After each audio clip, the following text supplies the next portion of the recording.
Magandang araw po sa ating lahat at sa araw na ito ang ating pong tatalakayin ay buhat sa Volume 3, Lesson 22. Ang title po ay Be Gentle. I think kung tayo po ay tatanungin ano at paano magiging gentle, ay marami din tayong masasabi at ayon sa ating opinion, pagkaunawa, or maaring ayon din sa ating personalidad. Masasagot po natin yung pagiging gentle. So, paano nga ba at ano ang dapat natin gawin? Bakit kinakailangan na tayo ay magiging lumanay o magiging mahinahon? Ano ho? So, bilang isang uniform personnel, maaaring sabihin natin, Pastor, kailangan ko maging pros ko. Kailangan kong i-project yung sarili ko na macho man. Di ba? But when dealing with our colleagues, dealing with the people whom we serve, okay? And dealing with our family. Mahalaga po yung magiging mahinahon tayo. Okay? So, maaaring yung training natin, pag mayroon tayong enemy of the state, ay kailangan medyo aggressive tayo. Ha? But there are times also na alam natin na ang sigalot at ang magiging mga issues ay naidadaan din po sa mahinahon na pag-uusap, ano po, di ba? So titingnan po natin sa ating verse na tatalakay ngayong araw.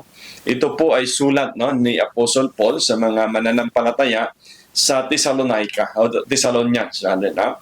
And sabi dito ay, "But we were gentle among you, even as a nurse cherisheth to her children." Ay, can you just imagine yung kumbaga yung how Paul write this letter to the believers on the other church, na paano niya ipinahayag, ipinakita, ipinadama ang kanyang pag-aaruga sa mga mananampalatayang ito sa pamamagitan ng sulat, sapagkat ini-express ni Paul dito sa kanila, when we were with you. Okay? Alam nyo, ramdam nyo, at nakita nyo paano namin kayo inalagaan katulad ng isang nurse. Okay?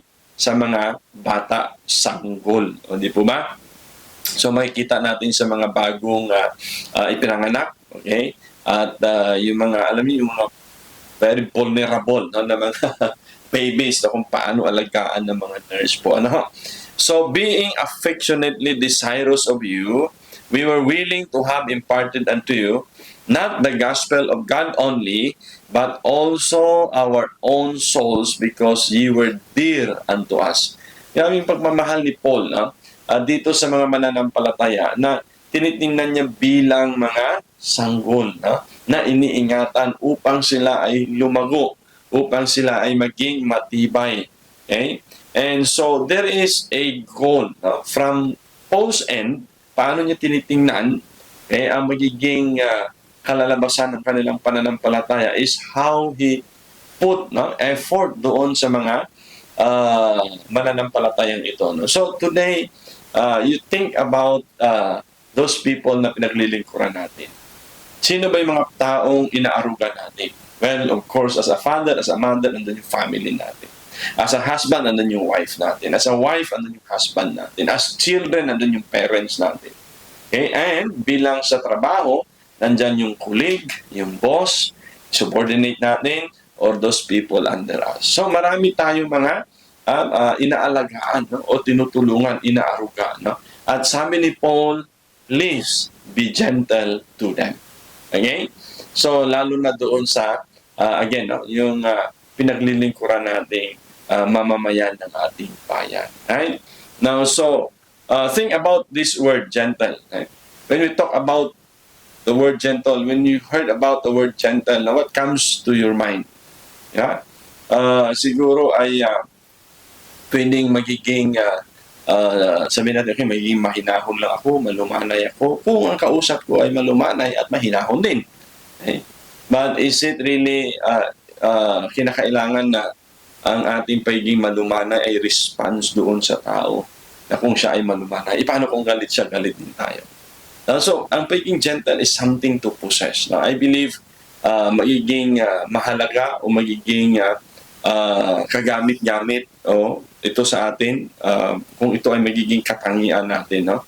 So, again, sabi nga, bilang tatay sa anak natin, I hope hindi natin dala-dala yung training sa academy, o di kaya ay sa RSTU. Okay? Na pag umuwi tayo, pati anak natin ay para mga trainee din. No? So let's be gentle. Okay? So, what is gentleness anyway? No? The word gentleness comes from, or ibig sabihin niya dito, na equality of state of being gentle, something that a person can possess. O, di ba? No? And other things. No? If I may, no? Sabi, well-born or mild. Okay? So, I think this is something that a person can develop. Okay? Hindi po tayo inborn nito. Okay? So, this is something that we can learn from other people. And perhaps other people can teach or mentor us in a way to become gentle. Okay? And so, kailangan may effort din, no, from our side. No? Hindi po automatic at hindi din overnight na magiging gentle tayo as a person. Right? No, so, ganun din ang pagkasabi ni Paul, no, sa mga taga-Korinto na tinapon natin. Pakinggan natin. Sabi niya, "Now I, Paul myself, beseech you by the meekness and gentleness of Christ." Okay? So, sabi ko kanina, no? That gentleness can be learned. Okay? Throughout the process. No? Pwede itong ma-adapt natin sa mga magulang natin, sa boss natin, nakita natin, narinig natin, or there's a person, someone that we admire, and so, na ano natin, no? na challenge tayo at na-adapt natin yung pagiging gentle. No? Even Paul, sabi niya, "I beseech you by the meekness and gentleness of Christ." So, yung naging example ni Paul, no? Yung pinaghuhugutan niya dito, no? Yung naging point person niya about meekness and gentleness is the Lord Jesus Christ. Okay? So, kung titignan po natin bakit kaya nasabi ito ni Paul, kasi si Paul, mayabang siya eh. At hindi lang siya mayabang. Diba? Mayroon siyang criminal instinct. Ano yan? Sino ba si Paul bago siya naging Kristiyano o mananampalataya? Siya po ay persecute ng mga mananampalataya sa Jerusalem. No? He was the person who caused the death of Stephen, the first martyr. But then, nung nakilala niya, nasumpungan niya Panginoon, nabago yung kanyang buhay. At kaya nga sabi niya, what kind of meekness and gentleness that I possess today is because of Christ. Okay? So, ibig sabihin, no? Kahit na ikaw ay sabihin natin mayabang, mabrusko, okay, mahangin, okay? But when we come to know Christ, kapag ka may Kristo tayo sa puso, sa buhay natin, pwede ka palang mabago. Yeah? Si Paul was once a very powerful, influential, arrogant, di ba? Leader. Meron siyang power, meron siyang position. Okay? But that turned upside down. Okay? Nung nakilala niya ang Panginoon, sabi niya, wow, no? By the meekness. So, kung ako lang, hindi ko kaya magpakumbaba katulad nito, but because of Christ. By the gentleness of Christ. See? So, kung titingnan po natin, no, ang kinahugutan ng lakas at ng example ni Paul dito is no other than the Lord. Now, and I believe na to many of us, ang type of leadership na meron ka and somehow how you deal with other people is nakita mo din sa boss mo, sa superior mo, sa upper class mo, somebody did influence you or perhaps your parents. Di ba? Somebody did influence us. And again, kung ito po ay natutunan natin from somebody, why not from someone who is a meek person, by the name of Jesus Christ. A gentle person by the name of Jesus Christ. Di po ba? No? So, sabi niya dito, who is in the presence, ang base among you, but being absent, ang bold toward you. No? Though may mga haka-haka at mayroon pong mga nagcha-challenge kay Paul, ikaw matapang ka lang sa sulat, ikaw matapang ka lang kasi ganito ka, ganyan ka. No? Pero kung nasa harap ka na namin, kung nandito ka na sa presence namin, napaka-humble mo. That is not the type of person who Paul is. Ang kanyang nakaraan, yes, arrogant siya. Pero when he come to know Christ as his Lord and Savior, sabi niya, now, I possess this meekness and gentleness. And I want you to, and I want to mold you, sabi niya kanina, sa mga taga-Thessalonica, as a nurse to a baby. Okay? So, maaaring si Paul ay na-misinterpret din ng maraming tao. Okay? na brusko, okay? Matapang, okay? But pusong mamon. Okay? Nandun yung gentleness, andun yung pagiging mahinahon. Andun yung gentleness niya na paghahangad niya sa mga tao, mga nananampalataya na lumago. Minsan, ganun din tayo mga leader. Hindi may iwasan na may mga tropang mamalasin is part of the discipline. Yes, di po ma. But I know, kahit na ang isang leader ay stricto, ang isang COP ay stricto, somehow in his heart, ay meron po yung pusong makatao. Somehow, because tayo po ay minold, I believe na may nag-guide, may nagpakita sa atin ng ganong ugali. And somehow, naging example o kinahuhugutan po natin na ating pong pagiging gentle and meek. Okay, so how can we be gentle? How? Okay? So there is something that you and I need to do or to journey with. So first is avoid conflict. Hindi may iwasan ng conflict, right? But for as much as possible, na kailangan na pwede namang ma-avoid at hindi na magiging heated argument, di baling di baling hindi mo pagtuunan ng pansin yung ego, yung pride na meron tayo, o yung title, basta ma-avoid natin yung conflict. So, I think isa sa mga nakita natin ito yung mga road rage, di ba? Minsan na-cut lang, minsan nagkaroon na biglang may nag-break sa unahan, no? And kapag hindi mahinahon yung driver na mag-isip, hindi siya kapag makumbaba, hindi siya makakaunawa, then that starts off the conflict. And eventually, alam natin, marami po ang nagkakabarilan, marami ang nagsusuntukan, marami po ang namatay na dahil sa conflict. So, if we can avoid it, then perhaps mag-effort tayo doon sa pag-avoid kaysa doon sa pagkakaroon ng conflict.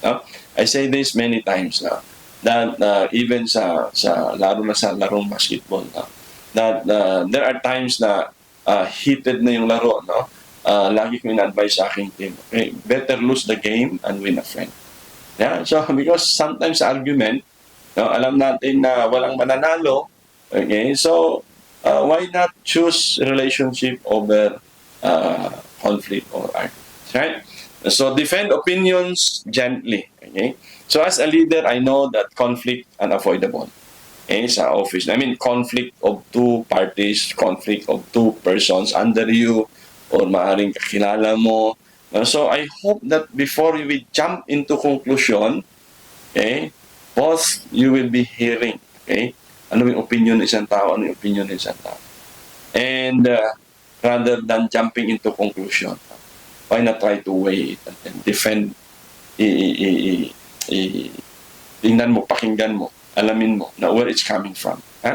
So also, of course, mahalaga ito, to correct gently. So, tinuturo natin, I believe, sa tahanan pag may problema, kayong mag-asawa, kung pwede lang kayo lang mag-usap, huwag hayaan na marinig ng mga anak. Kasi mahalaga po yun, na kayo lang ang nagdidiskusyon. And I think sa mga commanders natin, mga leaders natin, mahalaga ito to correct gently. Huwag natin ipahiya yung tao natin sa maraming tao. If there be a chance for you to talk to him personally, dalhin mo sa tabi, dalhin patawag mo sa office mo, kausapin mo, rather than ipahiya sa ibang tao. Rather than ipahiya sa kanyang mahal sa buhay. You see? So, we can correct gently. In a way, I believe, ma-appreciate ng tao na itinutuwid mo kung kinausap mo sa personally at hindi para ipahiya sa ibang tao. You see? The tendencies of pagpapahiya sa ibang tao is that you just wanted to be recognized as the power in the position. Okay? And in leadership, ladder, yan po yung pinaka-poor kind of leadership. Okay? So, I hope that somehow we can possess that kind of manners to correct gently. And take time to be gentle. Again, as what I've said earlier, it's not an overnight. So it can be developed. Practice. Practice. Okay? Every day, nasa bahay, Okay? Be gentle with our kids. Okay? Maaaring pagdating mo ay nakakalat yung laruan. Pagdating mo ay medyo may conflict yung magkapatid. Pagdating mo ay hindi pa naluto. Okay? So, imbes na mag-react, think through. Think through. Okay? Bigyan mo muna ng panahon. Okay? Baka may marinig ka ring balita, okay, that is against you, and then you try to react, no? Please take time to think. Okay? So, when there's conflict, when there's problem, when there's sickness, sabi nila, time is your friend. Okay? So, consider it as a bonus. Okay? So, anyway, what gentleness is not. Right? So, I think mahalaga ito. As how important to become gentle and how to possess gentleness, I think mahalaga din yung alam natin kung anong hindi ang gentleness. And most of the time, it is mistaken as weakness. When you're gentle, sometimes masabi, napaka-weak naman yung leader. Napaka-passive, no? Timid person. Okay? So, there are times that, sabi ko, time can be your friend. Okay? So, pagka-reactive tayo, sabi nga nila, don't promise if you are happy, don't make decisions if you are angry. Okay? So, you see how important, minsan seconds lang or minutes, you can react instead of being gentle or magiging mahinahon. And when you heard of something, lalo na kung against sa'yo, somebody is accusing you, so, anong gagawin mo? Mag-react. Mainit ang ulo mo, pupunot ka ng baril. Di ba? Magsasalita ka. Right? So, most of the time, pagka mainit ang ulo mo at nagsalita ka, it can damage a person. At mahirap nang bawiin. Right? So, sometimes gentleness is also mistaken as, you are withholding the rebuke. Okay? Okay, ba't di mo kagad kinausap? Sana kinausap mo kagad, no? Again, kapag ka ang apoy, di ba, pag ginatungan mo, laging mas lalong litiyak. Okay? So, on leadership, sometimes sinasabi natin, okay, strike the iron while it's hot. Okay? Because it will bend. But kapag ka mayroong argument, don't hit up the iron. Okay? Dahil pwede siya mag-broke. So, it's not withholding rebuke. But time can heal. Right? Time can heal. So, there are times na kapag heated yung argument, kailangan mo salubungin din ng pag-uusap at ayaw makinig. Minsan ang taong galit, kahit anong salita mo, hindi kanya naririnig. Di ba? Mayroon nga dyan nasasabi ka, kaya nagawa yun kasi nandilim yung pangniin. Kasi I believe that you have experience na sa sobrang galit mo, parang kahit anong sigaw ng tao sa paligid mo, wala kang naririnig. Kasi nga, na sukluban ka ng galit at ng emotion. Right? So, gentleness is not compromising the truth. Okay?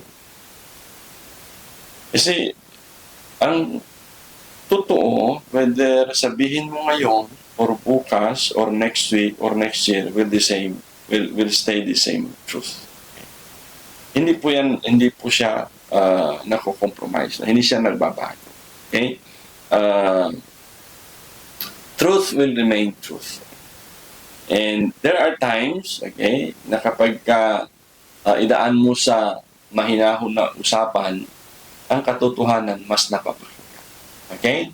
So, ang taong galit, sarado ang isip, sarado ang tenga. So, kahit totoo pa yung sasabihin mo sa kanya, hindi niya marirecognize yun. But, you buy some time. Maybe a day or two. Ang dami ko na na-experience yan. I believe marami din ko na-experience yan. Na kapag pinalipas mo ng isang araw, isang linggo, naiiba na yung tension. Yeah? Kasi nakakapag-isip na siya. And at the same time, willing na siyang makinig. Okay?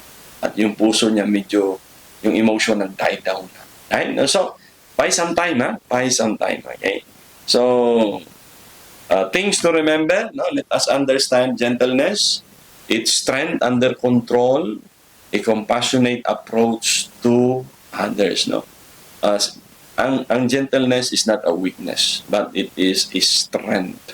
Okay? Na kailangan mong kontrolin. Right? Kailangan mong i-train yung self mo. Yeah? And of course, it's a passionate approach sa atin pong kapwa-tao. Right? So, I hope we'll keep that in mind and also let us practice. Okay? Huwag lang natin pakinggan, huwag nating aralin, i-practice natin. Okay? Habang pinapractice mo, you get used to it. Okay? So, sabi nga nila, before I used to heard that practice makes perfect. That somebody also quoted that practice makes permanent. Okay? So, if you practice it, magiging permanent gentle ka na. Right? Okay? So, avoid conflict and defend opinions gently, correct kindly, and take time to be gentle. And of course, balance. Okay? Importante po ito. So, if you are in the middle of conflict, okay, mahalaga yung balance. Now, pakinggan mo yung both sides. Coins has two sides. Okay? So, and story has always two sides. Actually, if I make three sides. Okay? Side mo, side niya, and the truth. Okay? So, but when you are in between this conflict, please try to listen both ways. Right? Or both sides. Okay? So, what to practice? Okay? I am gentle. I think, speak, and act with gentleness.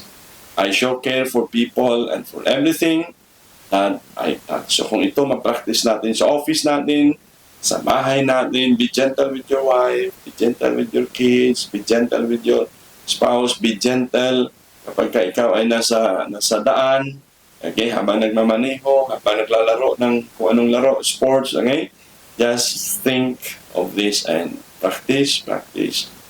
So I hope today you train yourself to be gentle. Thank you.